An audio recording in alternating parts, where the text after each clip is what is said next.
What's cracking, everybody? New video. So I was watching YouTube today, watching Gunners Collective. Really, I was listening to it at work. You guys already know the deal with me. While I'm at work, I'm listening to YouTube. Whatever pops up in my feed, pops up in my ear, and I listen to it. And so today I heard the story of Gunner's brother being released from prison. And as I listened to it, I was struck by the similarities between his brother and I. I don't know his brother's name, so I wish I did know. That would be easier for me to say his name rather than keep saying Gunner's brother. But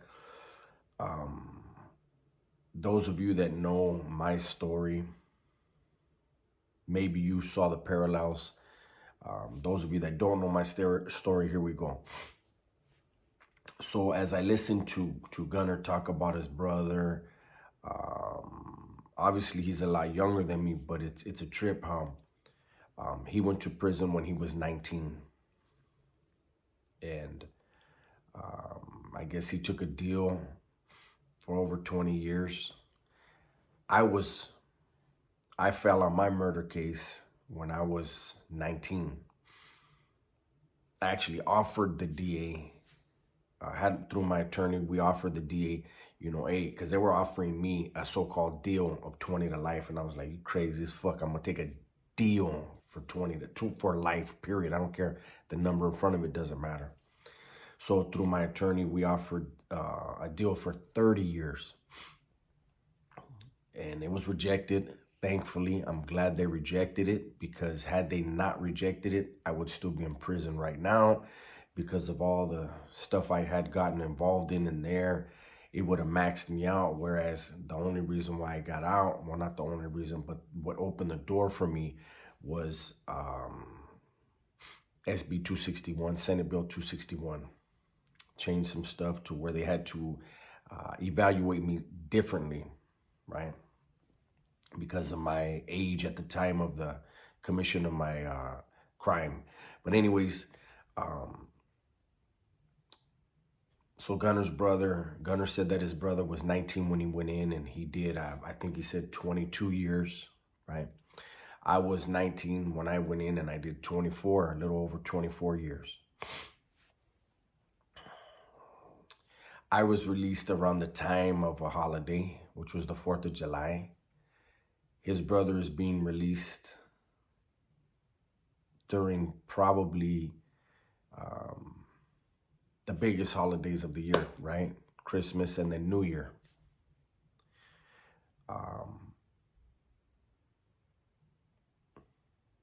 When I do my lives and stuff, people ask me, how was it when I got out and this and that? And I don't really remember much of it. But then as I was hearing this story, I really thought about it.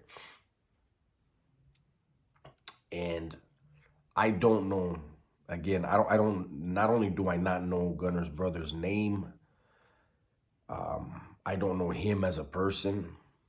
I don't know how he did his time. I don't know what he experienced, what he witnessed, what he did. But California prisons being what they are, what they were and what they are, I am sure that he witnessed a lot of savagery, a lot of violence, a lot of bloodshed. I'm sure he was engaged in those activities. And I myself, I've mentioned it on lives, I do have PTSD. I believe that anyone who's incarcerated for a decade, maybe even less for some, but for a decade or more, especially double decades, triple decade, once you get 20 or more years in, our brains being under that constant duress for that many years, you do develop PTSD.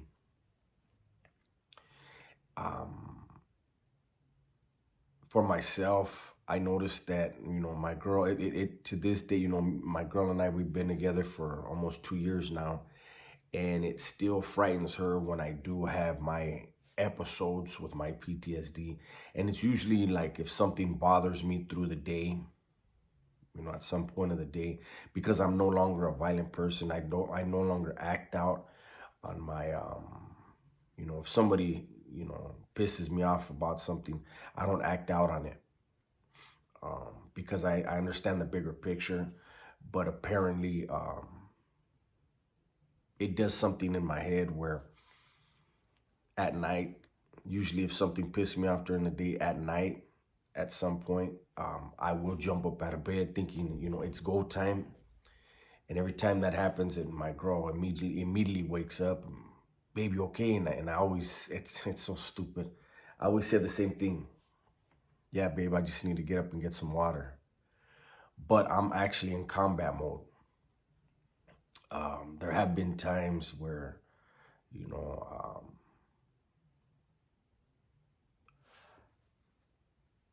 where I was a little bit more aggressive, not towards my lady or anything like that, but I was more aggressive in my, when I jumped up. And, I don't know that this person will have that type of PTSD, but I guarantee there is some type that he will deal with, and hopefully his family and his loved ones will be patient and understand that he's not going to hurt anyone. It's his mind is going to have to process what is going on around him. While he is leaving that world and entering a more forgiving world, more peaceful world, his mind isn't going to be able to process that and understand that immediately. And myself, I've been out 5.5 years, and my brain apparently is still processing that. It's still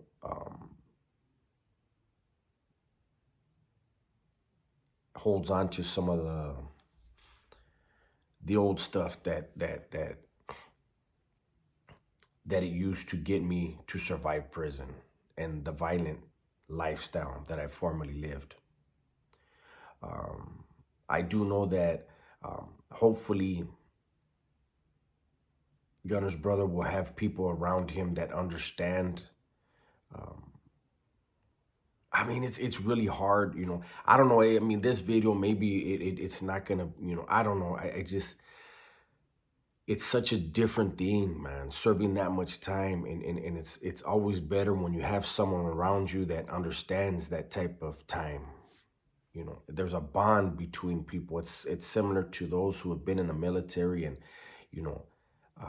gone to war. They have a bond that no one else understands. And it's the same when you are a lifer or you've done, or what they call a long-term inmate, long-term convict.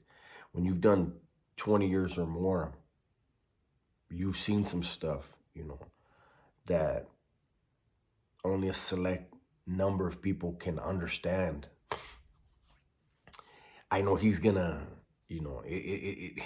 everyone is different. Hopefully, his family will take him to the beach,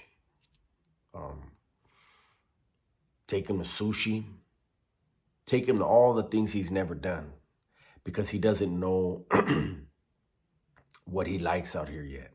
He knows what he used to like, but he was a different person back then. It's important that anyone watching this, if you have a loved one that served a lot of time and they get out, they want to do good. Believe that. They want to experience life. Make sure you experience that with them. Enjoy it. It doesn't always have to be something that costs money. Go to the beach, go to a park.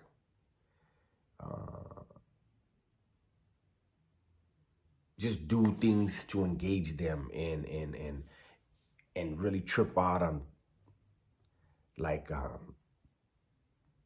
I remember when I got out, I don't know his situation. I don't know where he's paroling and who he has to parole to. But when you were a lifer, the time when I was getting out, we had to go to a transitional home for 6 months. And where I went in San Diego, there was 90 days in an apartment complex. And then after 90 days, you would go to a home, right? And it was all lifers, no matter what. In the apartment complex, you live with nothing but lifers, and then in the home, you live with nothing but lifers. And I remember I was blessed enough when my dad got me a car before I paroled. And getting out, man, we would roll all over San Diego. 4 dudes, man, all convicted murders. You know, there's a couple that had multiple murder convictions. You know, one a double homicide, and we would just roll around everywhere, man. And it was so fucking fun.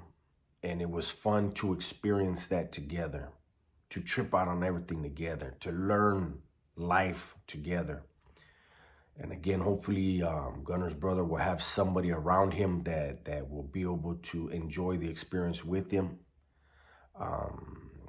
Anybody, again, who has loved ones that are getting out, I hope the same thing for your loved one, that they'll have someone with them that can experience it with them, that understands the new experience, the new, I don't know, it's really hard to explain, man. And you know, I wanted to do this video because it did bring me back to that time. I can tell you right now that all the guys that I lived with when I paroled, the lifers that I lived with, none of us were from San Diego, and we've all gone back to our hometowns, or nearby our hometowns, or to other places, and we keep in contact, man. And all of us, I can tell you right now, we miss San Diego.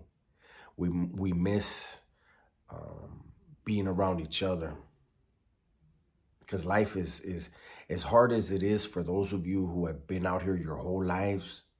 Imagine how hard it is for those that have been a jailbird their whole lives and are now experiencing it. We love it, man. We love every minute of it. We love the experience, but it's hard on us. And it's hard on us because we're not the type to want to ask for help. And if we do, believe that we really need it, you know. So anyways, that's my video for the day. Hopefully you guys enjoyed it. If you did, please hit the like button, hit the share button, hit the subscribe if you're not already subscribed. Even if you are subscribed, double check, because some people have been unsubscribed by YouTube and didn't even know it. Let me know in the comment section other videos, topics that you guys would like me to discuss. And if I feel that I can, I will. You know, I enjoy engaging with you guys. And I can tell you that between work and the holidays and everything else, it's a little bit of a struggle right now to come up with topics, good ideas, things that you guys would like to hear about. But if you guys are letting me know what you guys like to hear about, it makes things a little bit easier for me. So anyways, stay safe, stay smart, and tell the ones you love that you love them. I'm out. Check out the Christmas tree.